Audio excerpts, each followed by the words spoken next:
you're like most women that I know, you have either a drawer full or a bag full of holsters. Oh my. Let's break them down.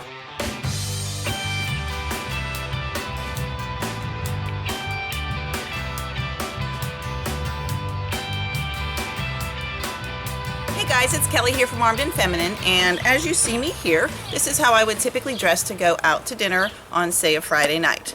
And I have quite a number of concealed firearms on me right now. Just want you to take a guess, how many do I have on? Well, if you guessed 6, you would be correct, and here they are. And these are heavy. I don't normally wear 6 firearms.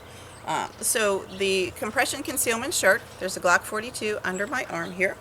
The well-armed woman's belly band in lace is the Glock 43. The well-armed woman's Kydex in the waistband holster. I have number 3.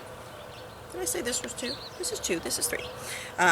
In the sticky holster, I have a Smith, an out-of-waistband holster for my 1911, and the Alien Gear cloak tuck for a Glock 26.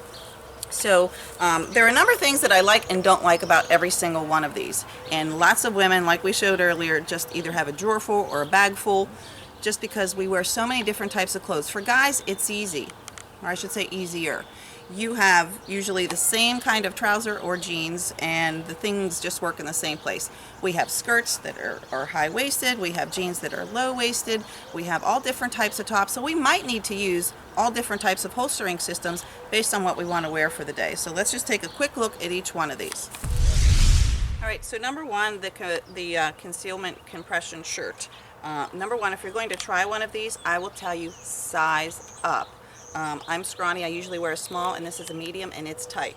Now these are always a cross draw, and right here I told you I have the Glock 42, and this is a smaller firearm. My EDC, which is this, when I put it here, it's terribly uncomfortable. It rubs against my ribs. So this here would be built for a smaller firearm.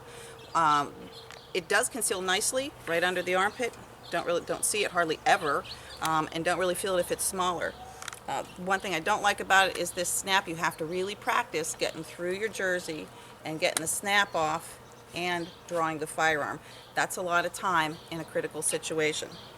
The belly band, I love the belly band. I typically will wear this low under my jeans, or if I have a pencil skirt on and it's a little higher waisted, I will put it there because none of these holsters or I should say the skirt, which I don't have a nice belt on, is going to be sturdy enough to carry any other one of these holsters.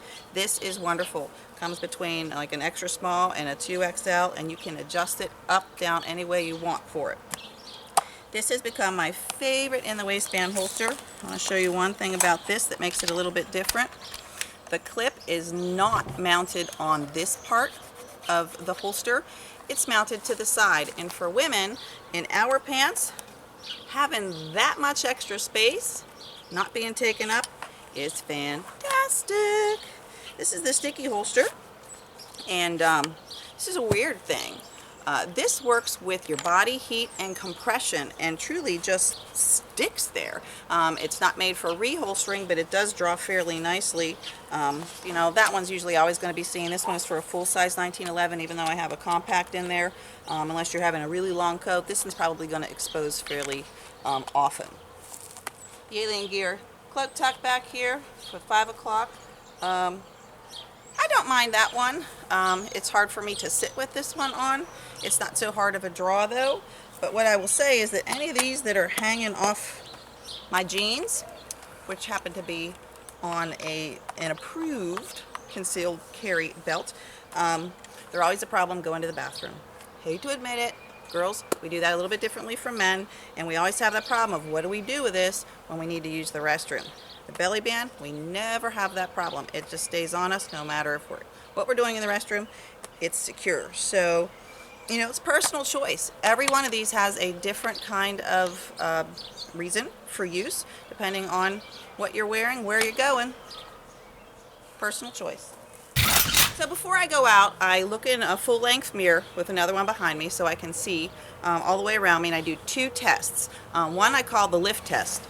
When I lift my arms up and I spin around, can I see any of the firearms that are on me at the moment, which the 1911 does stick out. So for the other ones, the lift test, you can't see any of those. The second one is the how do you do test here. So I actually know a story about somebody who was in a restaurant and he bent over and said, how do you do? And his firearm stuck out, and there was an off-duty police officer there, and he got busted because he wasn't allowed to be in a place that sells alcohol with a concealed firearm. So the how do you do test and the lift test. One other nice thing I want to tell you about that I've observed, that is if you keep very good posture, it pulls your jackets and your clothes up so that they will hang a little better over the midsection of you, so that if you're slouching, you're going to see a little bit more of what might be under your shirt. So good posture, and how do you do? Keep them hidden. So no matter what holster you choose, just make sure that it's easily accessible, that it's comfortable but not too comfortable that you forget about it, and that it is kept concealed. Because you want to look like you look every single day. You don't want to look like you're wearing big giant clothing just to conceal a firearm. I'm Kelly from Armed and Feminine. Thanks for watching. Hit the subscribe button, leave us a comment if you like, and remember, it's your life. Protect it. Sure that your firearm can be easily accessed from where you have it. I don't like that either. So no matter what